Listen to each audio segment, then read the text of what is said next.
the next one is, my friend's dad beats her but refuses to let me report it. So the writer is a 16-year-old male, has a friend who's a 15-year-old female who is regularly beaten by her drunk father. He writes, "It's been a while since I've seen her without bruises on her arms and face, and I offered to report him if she was too scared to. She told me not to, and that she's afraid it'll just make it worse. Yesterday, she invited me to have lunch with her, and when I got to the restaurant, I noticed she had a wrist brace, although she wanted to hide it. I asked what happened, and she told me not to worry about it, and I knew right away that her father had done it. I don't like seeing her hurt because of him, and he deserves to be in jail, but she will be mad if I report it. What should I do?" That's tough.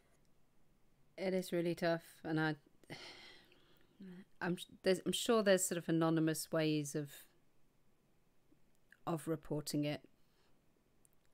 I guess I had a friend in this situation when I was in high school. So like my sophomore year, my best friend, her dad was an alcoholic and he was abusive. Like I always knew he was like an asshole. And then like one day I was spending the night at her house and he had his girlfriend over and they were clearly like having sex in the other room. Like, and her sister got into like a really big fight and they were screaming. And the dad came out like pulling his pants on, drunk, and like literally beat the shit out of both the kids like in front of me. Oh my God. And like it was so horrifying. Like, and I didn't even know what to say in the situation. Like my friend and I then like went back to her room and she's like crying and she's like, you know, don't tell anyone. And then like after that I started noticing like bruises on her and she started cutting as well. And her mom was like barely in her life. Like her mom had left the family. So she lived around there, but like I don't really know her deal. She hardly ever saw her. Like her dad was her main parent. And I didn't end up turning her in. Like I told my parents, I didn't really know what to do. You know, but my parents, I think like felt like I was maybe exaggerating. Like he was like spanking her or something and I was making like too big of a deal out of it. And they just like wouldn't let me go over there anymore. So she and I kind of like stopped being friends and like her dad ended up dying a few years later of cancer. But yeah, I've always like felt really bad. Like I should have done something differently. But then I'm like, well, I don't think her mom could have taken care of her. And then she was like in the foster program in high school. And like, it was just so much. I felt like I kind of put it on my parents and they didn't do anything with it. And I just like didn't know how to react. But now as an adult in a retrospect, I wish that I had something because obviously like it was impacting her. Like she had started cutting, she like started losing a lot of weight, like having an eating disorder, like clearly was trying to like control something in her life, you know, but it's just so overwhelming when you're both like 15. I mean, I think that's the thing. I think you made a good point though, Meg. Maybe talking to his parents is the best place to start. They may or may not, as in your case, you know, be on board with this, but if they are, I mean, could he offer her a place to stay at least part of the time? Could, you know, if let's say dad has a pattern of drays when he gets more drunk than others or whatever, you know, then having a safe space to go or whatever and affect somebody's parents, because any kind of situation, right, if it's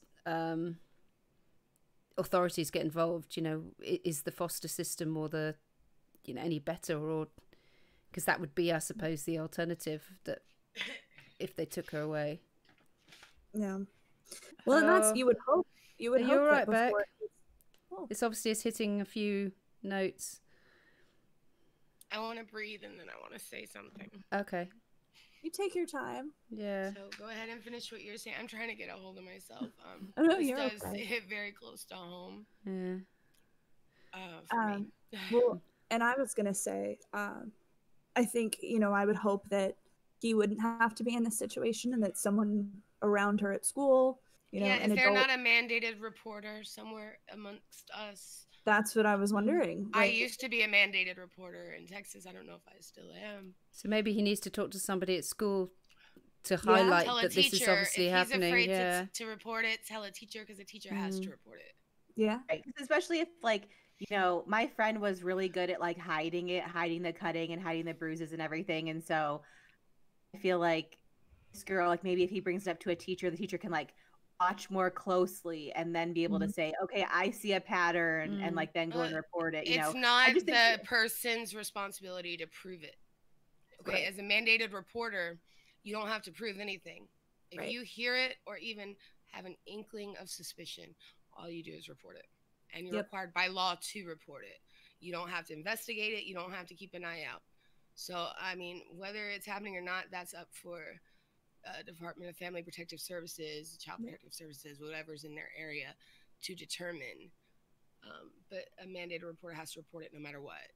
But a lot of them won't, and they're legally bound to do it. Yeah. And I wish they would. Yeah. I wish they had for me. You can finish what you're saying. I didn't mean to interrupt you. So I guess my question, like, I don't know if this is like too personal, but like to me, like my friend, it was always like, you know, don't tell anyone, don't tell. Like she was very like didn't want me to tell anyone, and would like basically threaten me. Be like, if you tell anyone, I'm never going to talk to you again. Or if you tell anyone, like she like would kind of like blackmail me not to tell. And so I was like, okay, she's really serious about me not telling anyone, you know, like, so that's why I think at the time I felt like she didn't know what I should do because she was so serious about me not telling. Because I think she was afraid of going to foster care because her mom was not in a place to take care of her. I think that's the piece, so, like, probably the fear of the alternative. She might have been threatened. She said she was this person said that she was afraid it would become worse.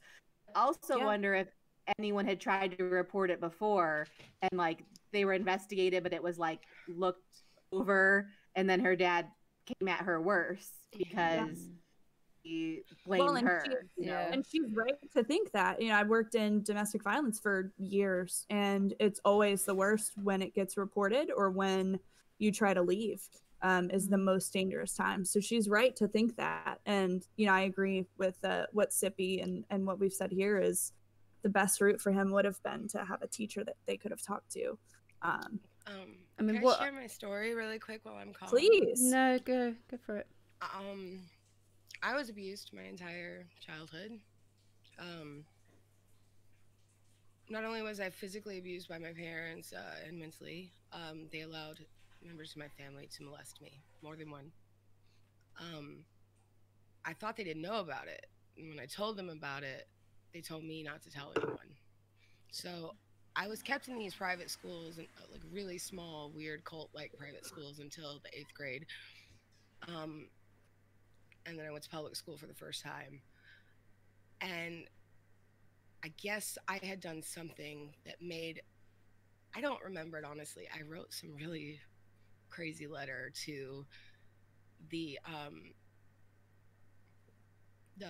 guidance counselor, and she had gone to, and I didn't find this out till I was 21, the parents of the kids in the neighborhood to ask, do you know what the home life is like over there? And they decided amongst themselves that at that point in my life it would be worse for me if I was put in foster care than if I stayed in my home. But fast forward to me being a sophomore in high school, I saw the movie Girl Interrupted, and I was like, oh, okay. Then my best friend started drinking vodka in water bottles and cutting himself, and he went away for a while.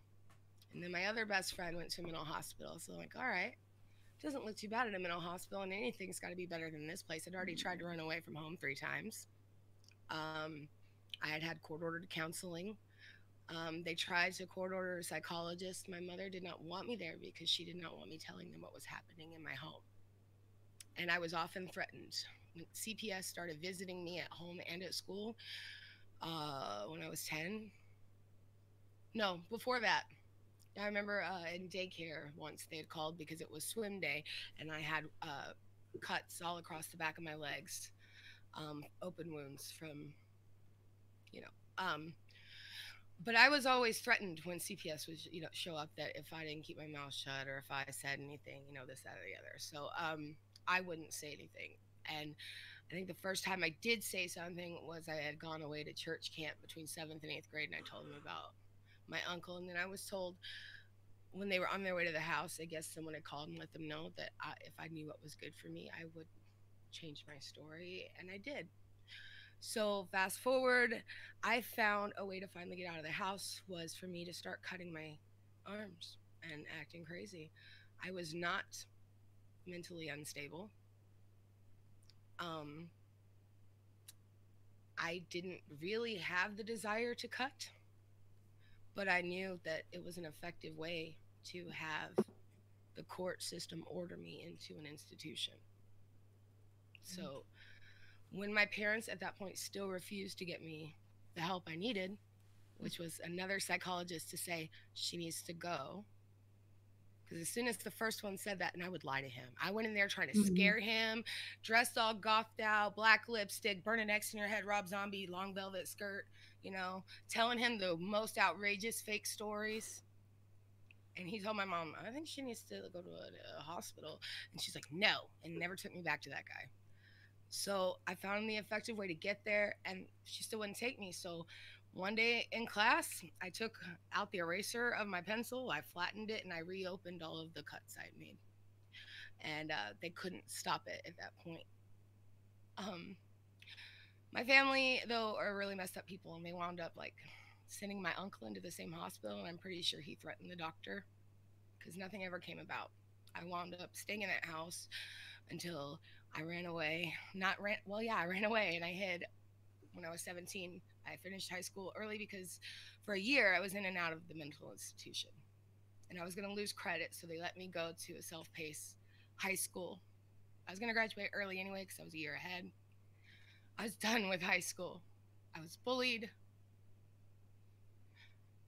So they let me go there because I had been in the hospital and I was going to have to repeat the year.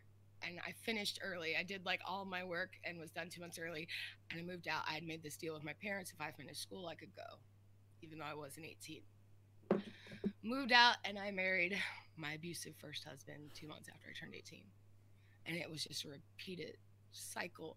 But I always thought everybody was finally, this is what love is. I haven't had it my whole life. This is real love. But it wasn't. And I would put up with it because it was always better than what I'd had before. And honestly, it really fucked my interpersonal skills. Makes it hard for me to make connections with people because I don't let the right people in. It's so weird because I will trust people so easily, but I'm also at this strange point where I'm not letting anybody in close enough that I give them that trust anymore. I'm on Twitch. I told my stream last night, I was, guys, you're like my best friend. I really get in trouble because I tell you guys things sometimes before I tell my girlfriend. But I don't have people I call. When I came here, I quit answering my other phone. I quit talking to my parents. Like, it's been a cycle of me trying to get away from them this whole time. So that was my story. Nobody reported it. And then when it got out, they thought, oh, well, foster care won't be a good situation. So I kept acting crazier and crazier to the point that they put me on medication that actually did make me kind of crazy. And then once they got me to the state hospital, the doctor there didn't think adolescents needed to be on medication. So he took me off 375 milligrams of Effexor like that. And I had a stutter for 2 years. Wow. So, I mean, there's no telling what I would have done. I tried to commit suicide twice. When I was cutting, I wasn't trying to kill myself. It was me trying to get taken from that house. All because I saw a movie of a bunch of teenage girls. And to me, even though it sucked where they were, they had each other. And it was a better life than what I had. And when I got to the state hospital, though, I really didn't want to be there. I'm going to just say that. I wanted out. But I still didn't want to be in my house. So I really hope this guy tells a teacher or someone who can say something, because I really feel like when we ask people, we wouldn't tell someone if we didn't want help. And the reason we ask them not to tell is because we're afraid of what's going to happen to us. So he needs to tell someone who's going to make something happen so that she doesn't get hurt for saying something. And I think that's going to be a mandated reporter. Yeah. Which is like a teacher or the counselor at school. But I Thank do you hope for he sharing. does say something, because I don't know. Yeah. No, thank you for sharing your story. That's incredibly powerful, and you didn't have to share that, so thank you. I think incredibly relevant in this particular situation. And I think anybody, I mean, what's just amazed me is people in chat also sharing some of their stories and thinking that this is something that doesn't happen that often. But a lot of people sort of either have had friends, some of them, from what I can see, even successfully did commit suicide as a result, and they wish they had, to the point, you know, said something or done something a bit more at the time. And you think that it's a rare thing, but it seems to me that actually a lot of us have had those experiences, either ourselves or with friends, and that is a bit of an eye-opener. Yeah, so it's definitely not as rare as you would think. Like I said, I worked in it for almost 10 years, and it's every kind of family can have abuse. Doesn't matter where you're living, what your zip code, the wealth of your family. Abuse can happen anywhere. So just be on the lookout for those red flags, not only with yourself but with your friends, and try to help people out when you see it. Yeah, For sure. thank you, everyone. Yeah. Yeah, and well, we can move on to one that's a little